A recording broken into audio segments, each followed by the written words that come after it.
So with the release of the new DJI Air 3S, we now have a new DJI Fly app update, version 1.15.0, and a firmware update which adds a new feature to the Mini 4 Pro, which makes tracking much faster and easier. So with the new Air 3S, we also had some optimization to the tracking system with a better overall performance, which makes the tracking on the Air 3S smoother and more reliable. There has also been some improvement to the subject and object recognition on the Air 3S, and all of this has now jumped from the Air 3S over to the Mini 4 Pro as well, which is fantastic news. And I really appreciate that DJI keeps on adding new improvements to the Mini 4 Pro, which is one amazing drone. Now, first, to update to the latest DJI Fly version and update to the latest firmware update, all you do is basically to turn on all your devices, the remote and the drone, and you will get a message saying there's a new version available. And here we can see that the Air 3S is now compatible with the RCN3, RCN2 and the RC2 controller, as well as some added support for background downloading when you use Quick Transfer, which is also fantastic news. Now, you can also power on the drone itself and the remote controller if you don't get this message right away, and then you can go over to the About section and then down to Aircraft Firmware and then tap the check for updates, and you should be able to get a prompt with the latest firmware update and the latest DJI Fly update. Now, the way that this new tracking system works is that we now have this focus track icon on the left hand side here, and when this is enabled, it will automatically detect subjects and objects in real time, which makes it so much faster to track. Even though we had something similar before with the Mini 4 Pro,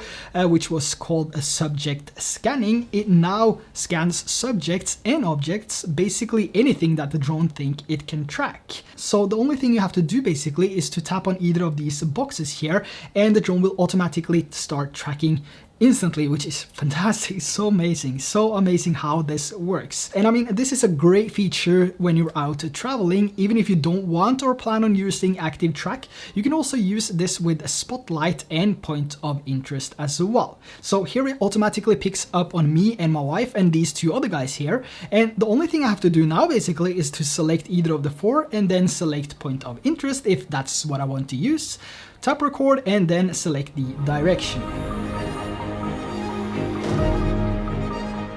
Another interesting thing as well is that as I turn the drone here, it actually managed to pick up on this house, which was quite hidden actually. And when I was looking at the controller at that time, I didn't even realize there was a house there.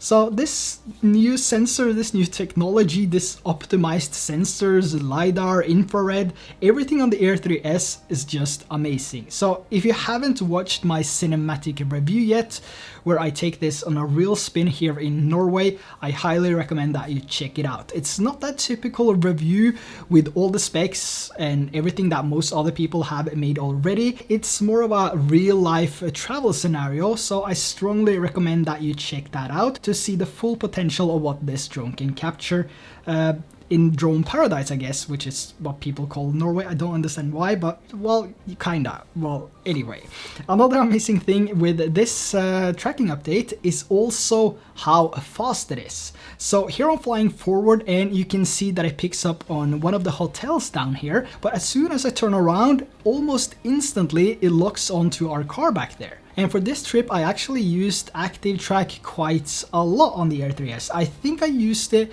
as much as 50% of the time, if not more. It's just that good. But I will have a separate video on the tracking on the Mini 4 Pro and the Air 3S after this update, coming really soon, where I dive a little bit deeper into the different settings and the different modes on these two devices.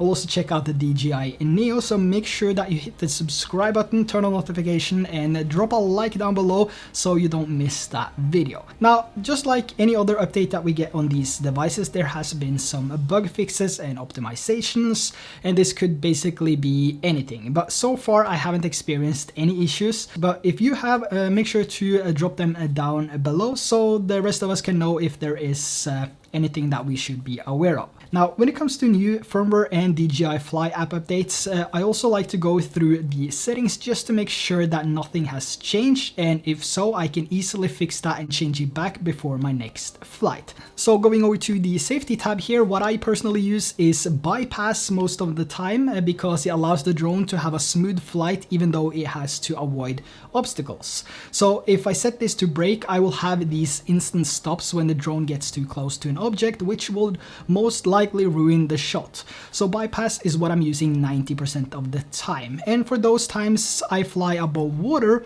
I usually set this to off or turn off the sensors. The reason is that the reflection coming from the water usually messes up with my altitude, and the drone keeps gaining altitude as I push forward. So to have a smooth shot when I fly over water, I always turn the sensors off. Now for the return to home settings, I always use a preset which allows me to select the return to home altitude myself, and this is usually set to around 50 meters most of the time. But for those times where I fly in the open, I usually set this as low as possible because I don't really need the drone to fly 60 meters up there before it starts to come back, because there's no obstacles between me and the drone, so I can just have it as low as possible, which means that I will also have a little bit more battery life because the drone doesn't have to calculate the altitude it has to get to before it starts flying back to the home point. Now max altitude is also 120 meters. Since I live here in Norway, I can't really change this. Also 120 meters is the max altitude you're allowed to fly in most countries, so I don't really mind having that 120 meters because, you know, it keeps me within the limits. And when it comes to advanced safety settings, this is usually set to return to home, but lately I've actually been using hover a lot because I've been tracking a lot of car rides. So if something should happen, I know that the drone will just hover in place where the signal was lost, which means that I can just turn around. I don't have to go far back before the signal kicks in before I get the signal again. So if I have this set to return to home, it means that the drone will fly all the way back to where I first took off, and driving a car, I usually take off in one place and I want to land in a different place, which means that the return to home distance could be miles away. So that's one thing that you should consider when you are tracking your car. Even though it's basically within 50 meters, things can always happen, so just make sure to put this to hover. That is my recommendation. And other than that, I use return to home most of the time. And going through the other settings here, it seems like everything is as it should be. So yeah, this is an amazing tiny little subtle update for the Mini 4 Pro, I would say, especially if you use the tracking feature a lot, including spotlight and point of interest. And like I said, I have a video on this coming shortly, so make sure to hit that subscribe button and drop a like so you don't miss that video. And in the meantime, you can check out my cinematic review of the Air 3S. I'm gonna say it once again because that video is amazing. It goes through or shows you everything that you need to know basically, and if you want to know more, you can just go to DJI's website. So make sure to check out that video down below to see what this drone is capable of, and I've been using all the features and really putting this to the test. Such an amazing device. But is it actually better than the Mini 4 Pro? Well, stay tuned for that. Alright, that's gonna be everything for today. I'll catch you guys in the next one. Bye bye.